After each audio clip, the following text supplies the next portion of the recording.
Welcome, I'm Flo from Surf and Help with a brand new edition of the Surfing and Saving the World podcast, where we mainly feature two topics: projects with a special cause, e.g. NGOs, or cool experiences related to surfing.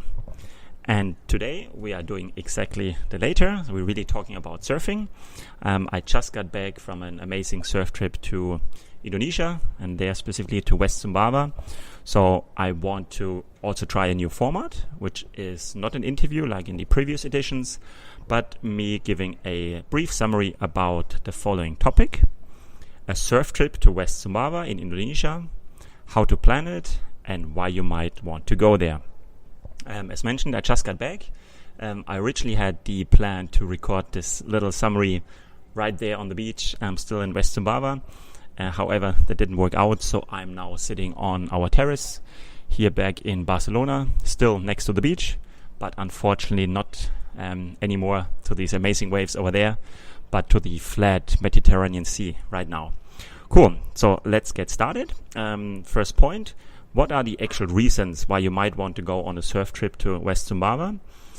So first of all, stunning empty beaches, which you very often practically have for yourself. There's not a lot of people there, there's hardly any tourists, just a couple of surfers, also not a lot of local people that really hang out on the beach, so amazingly beautiful landscapes and beaches. Secondly, local people over there are really, really amazing. The locals in Sumbawa, very friendly, very open. Again, there's not a lot of tourists, so you are indeed something interesting for them, or they're really interested and curious to see what you're doing. Really, really cool. And also the other travelers that we met, so we didn't meet a lot of people, we met mainly a couple of surfers. We're really cool guys and very, very positive. Third point, it is an absolute relaxing and chilled out location. I noted down the keyword disconnection factor. So it's really a great place to disconnect. Lots of people that we met there originally planned to stay there for a couple of days and stayed longer. It is just really, really nice. Very quiet, not a lot of things going on. You can do surfing, but apart from that, a really, really good thing to take it easy. And I made a list of other items that came to my mind why it's really nice to go to Sumbawa. It's cheap, so you can really get a lot for the money over there. You can do some great snorkeling. You can do some hiking. We hiked up some little mountains. You can hike to some waterfalls, and again to these beautiful beaches. Local food is really tasty. Seafood, the climate, basically perfect. A bit hot during the day, but not too much. Usually a bit of a breeze, getting nice and not too hot anymore in the evenings. The nature is absolutely amazing. Animals, you run into monkeys the whole time. The sea life that you can see when you go underwater, really, really good. And now you would probably say there's one big reason missing why you might want to go to West Sumbawa, which indeed is the case. The surfing is the big reason why we went there, and I would still highlight as the biggest reason why you want to go on a surf trip over there. You will find, and you might have heard about some world-class and famous waves. The biggest attraction over there usually would be Scar Reef, a well-renowned famous wave. Another maybe almost similar as famous as Scar Reef wave is called Super Sucks.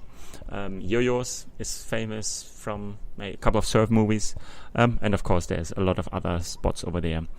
I already mentioned there's not a lot of people going there, so talking about surfing, it is key to see how many other surfers do you actually find when you go there. And the good news is not a lot, so you can easily find one of these top spots surfing on your own over there, or maybe a couple of people, and really rarely you run into a crowd of too many people. So I surfed a couple of times on my own. I surfed with 1 or 2 or 3 people. I surfed with 4 or 5 guys, and then 2 more came and people left and said, it's getting too crowded, I'm out of here. So the crowd factor is really, really good. There are basically 3 main zones where you can go surfing in Sumbawa. It's not like one spot and one spot and one spot following each other, or it's also not like incredibly long in terms of the west coast over there. There is 3 main zones. of these waves that I mentioned. So there's a big beach in the bay called Scar Reef. There is the next place going down south around this big spot of Super Sucks and a couple of extra spots next to it. And then there is Yo-Yos, where you also have about 3-4 different spots in that region, actually 2 bays next to each other, where these waves are located. And then there's a couple of other spots that are sometimes working under really special conditions. And there is still a bit of room of really exploring new places or new corners of the beaches where you can surf basically on your own. And one big question that I had on my mind when I went there was, how advanced or how difficult are these waves over there? So my main concern was, is it basically maybe too difficult and too challenging for an average, like intermediate advanced surfer that I personally am, in terms of these big famous waves. Bottom line, it was actually okay. So there is indeed these crazy and for me really, really challenging or too difficult waves like a Scar Reef or a Super Sucks, especially if it's getting bigger or if it's going into lower tides. But there is a couple of really nice waves that also intermediate surfers can go on. Maybe there is no real beginner surfers or beginner spots, but there is definitely some intermediate spots over there. I surfed at a spot called Phantoms, or some other people call it Downtowns. Another nice spot called Little Binging. That definitely were good spots for an intermediate surfer like me. Waves are reef breaks over there, so no beach breaks like we know them over here in Europe. But of course, this comes with really good quality, so really clean, long breaking left-handers and right-handers. A good mix versus in some other places in Indonesia, you might find usually just left waves, just right wave. Over there, it is a really nice mix. Water temperature is perfect, around 28 degrees, so nothing to complain about there. The scenery is just absolutely amazing. So you're sitting on the spot, you're looking to the left, you're looking to the right. There's not a lot of other surfers. There's beautiful rain, forest, mountains, green, lush landscapes. Yeah, really, really pretty. I can say I didn't see a lot of other places as beautiful as over there. One thing that is indeed limiting is the tides. A lot of the spots are working on specific tides, or they're getting unsurfable or dangerous when the tides go down. So you often run into the issue that there's really one slot during the day where you can surf. It's not like, okay, I do a session in the morning, a session at noon, a session, a nice sunset session in the evening. You really need to depend on the tides. You can then, of course, still squeeze in 2 sessions and go in early when the tide is moving in, do a little break, and then do the second session. But you can't just really surf when you want to go surfing. In terms of the seasons, I was now over there in a bit of the peak season, the dry season, which the dry season runs from April to September, which is dry as it says. There is still, of course, some rain and it's still really green, but there is not that we don't find the heavy rainfalls of the other part of the year. You would usually find the bigger swell and the strongest consistent swell coming in during that time, or in the sort of a bit in the core of this dry season, maybe June, July, August. Winds are often coming from the southeast, so there's winds all around the year in Indonesia. They just move a bit around in terms of directions. The other part of the year seems to be possible as well. The direction of the wind changes. There's sometimes more rain, and the wind is a little bit softer. The swell is a little bit softer. So I can imagine, as there's so much swell that comes in over there, that also in the rest of the year you have great opportunities to catch some good waves. Planning, preparation, what type of stuff to bring on a trip like this. I made a little list of things that I think are special or is interesting to highlight next to the obvious equipment that you would bring on any given surf trip. First general caution or note, bring your stuff. There is basically no supply over there. So West Sumbawa is completely undeveloped. There is not one single surf shop that we ran into. If you run out of leashes, or if you run out of equipment to fix your board, you will struggle, except you might find some other servers that bring some stuff. So really pack your bag with your most important things, which I would include a kit to repair your board if you have small damages. I would bring a rash guard and maybe a 1 or 2 millimeter vest for not really the cold, but also a bit for the sun, for hitting the reef and stuff like that. A sun protection is obvious, but I would really bring the strongest and most like hardcore sun protection that you can find. Malaria is in general considered a problem in Sumbawa or in West Sumbawa. So do what you can. Bring a mosquito net, bring Malaron or other malaria medicine to prevent really getting sick. I made the mistake of originally not bringing a new, fresh, strong leash, so I just had a competition leash, which was a bit thin, and at one of the first days surfing over there was broken and ripped, so really bringing a strong and new leash makes a lot of sense. Downloading Google Maps on your phone is really useful to get around over there, also without internet connection. Having a mobile phone which allows you to put in a local SIM card is really handy. There's basically no Wi-Fi or other ways how you connect to the internet except using mobile data. So buying a local card is an easy and super cheap solution to get that sorted. And then I made close contact with the reef, which is something that happens to a lot of surfers over there. So I had a couple of reef cuts that made it really useful to have a bit of medicine, a little bit of disinfection, iodine, to handle the little cuts that come out of hitting the reef. Cool. How to get there? What are the best options to make it to West Sumbawa?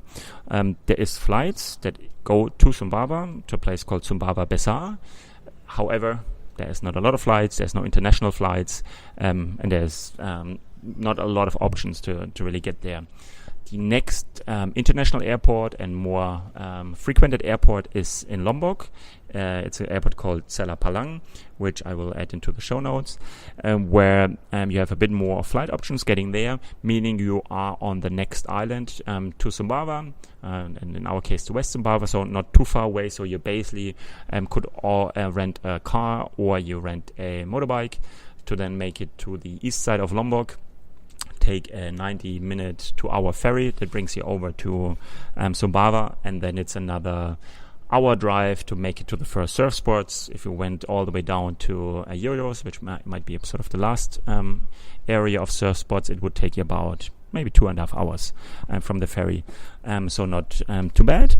The local transportation system in terms of public transport is really limited, so you can of course charter a taxi, but you really need to charter, or you need to depend on some of the very few buses.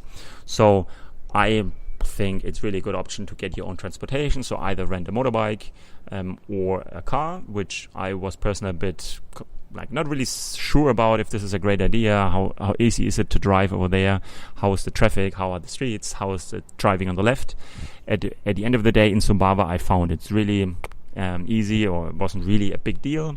Driving in Bali or in some parts of Lombok is a bit more tricky, and you would find a bit more traffic, but especially in West Sumbawa, it's a really good option. Also price wise, it was really fine.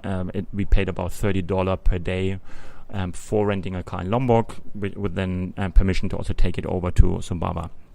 So that would be my recommendation on getting there. Just some other random information that I think is useful to know. We found 2 or 3 really nice places to stay in terms of accommodation. There is not a lot of offerings in terms of places to stay, as there's not that many people traveling there, but there's some. A place called Alam Dita, run by a really cool Swiss surfer that set up this camp called Thomas. He has 3 absolutely amazing bungalows, really pretty. Amazing price, I think less than 30 euros per night, and right next to Scar Reef, in my view, most beautiful corner of West Sumbawa. In the same little village is a place called Harry's Homestay. The local option, less than or about 10 euros per night, with the also the opportunity to really connect with the local families and local people in that village. And thirdly, a place in Yo-Yos, or close to the spots of Yo-Yos, called Santai, right in front of this beautiful bay with rocks and mountains and the waves in front. Also the great price with a great bar overlooking this whole beach and coastline. So really, really cool. Another point that I wanted to highlight is a big issue over there, which is environmental pollution and contamination, plastic and the typical trash. And the trash problem is all over the place common.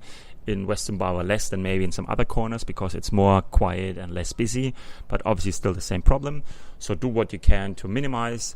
We found it possible to buy water bottles over there and get them refilled. A lot of bars and guest houses use big water gallons that they then put on the station where they can refill bottles. So you couldn't really buy big containers or other stuff, but getting your bottle refilled was a great option.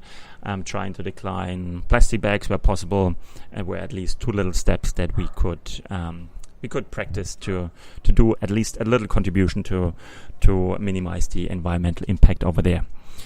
Great. Last but not least, I know that just a couple of highlights and lowlights to wrap up my little summary.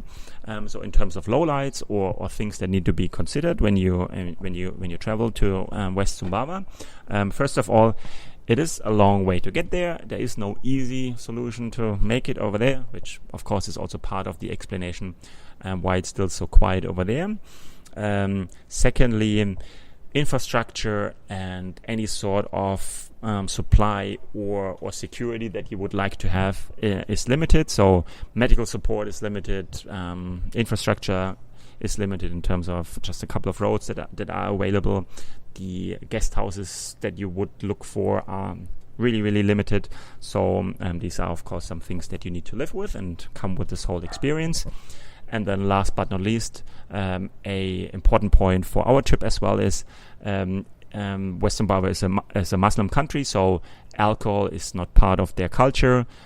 Buying a beer somewhere is basically not possible, except at maybe a surf place or a surf guest house that indeed offers you the possibility to buy a beer. Otherwise, if you want to have a drink, maybe look into option just bringing something along, or look for the few options where you can actually buy a beer, which for us personally, of course, is always an important part after your surf session, a sunset beer or stuff like that.